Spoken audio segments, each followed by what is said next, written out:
आज हम हैमर के बारे में जानेंगे।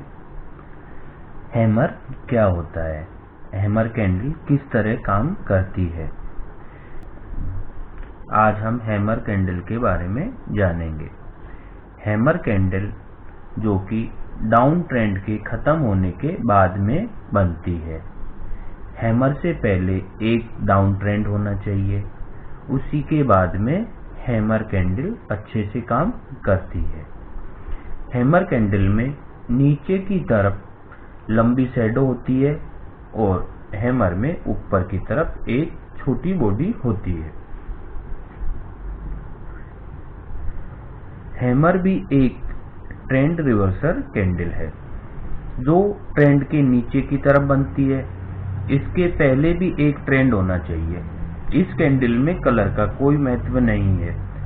हैमर में लेग नीचे की ओर बनती है और बॉडी ऊपर की ओर बनती है। हैमर की लेग लंबी होती है और बॉडी छोटी होती है। हैमर का लो आसानी से नहीं कटता है।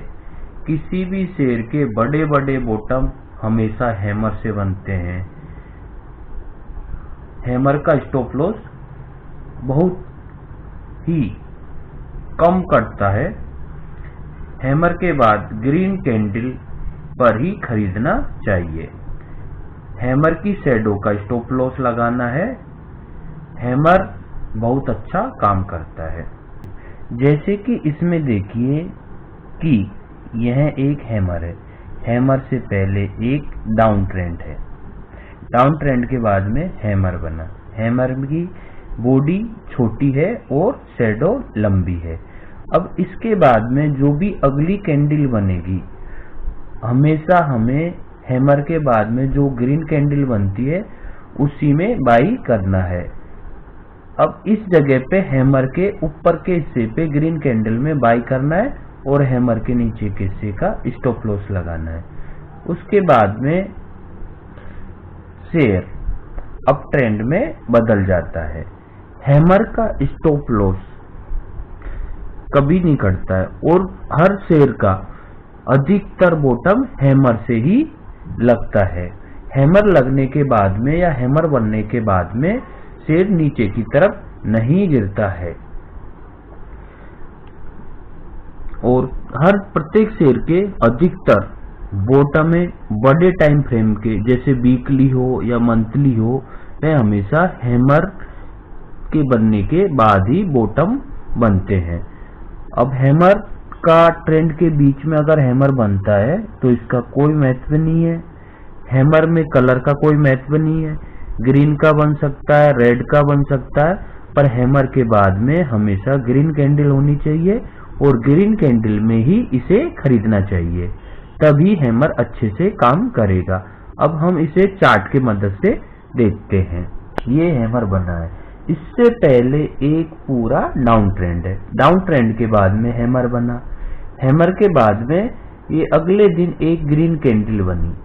अब ग्रीन कैंडल में हमें हमेशा हैमर के ऊपर ही बाई करना है। अब हैमर के ऊपर कैंडल में बाई करना है। हैमर के नीचे का जो शैडो है उसका स्टॉप लॉस लगाना और हैमर के ऊपर ही बाई करना है। बाई करने के बाद में देखिए कि यह शेयर ऊपर की तरफ अप ट्रेंड में कन्वर्ट हो गया, यानी कि ऊपर की ओर बढ़ता रहा है। और इससे पहले एक पूरा डाउन ट्रेंड था। डाउन ट्रेंड पूरा होने के बाद ही हैमर से बॉटम आउट हुआ। बॉटम बनने के बाद में ट्रेंड अप ट्रेंड में बदल गया है। हमने अभी हैमर के बारे में जाना। हैमर एक अच्छा पैटर्न है जो किसी भी शेयर में डाउन ट्रेंड के बाद में बनता है। अगर हैमर के कैंडल को देखकर अगर कोई शेयर खरीदते हैं टाइम फ्रेम के अनुसार और उसी के हिसाब से काम करते हैं तो शेयर में एक अच्छा प्रॉफिट होता है और इसमें कलर का कोई महत्व नहीं होता। हैमर हमेशा ट्रेंड के नीचे ही बनना चाहिए, तभी काम करता है। हैंगिंग मैन और हैमर दोनों का पैटर्न एक होता है, पर हैंगिंग मैन हमेशा अप ट्रेंड के खत्म होने के बाद में बनता है, जबकि हैमर डाउन ट्रेंड के पूरा होने के बाद में बनता है। आपको अगर मेरा चैनल पसंद आता है तो इसे सब्सक्राइब करें और लाइक करें। नमस्ते।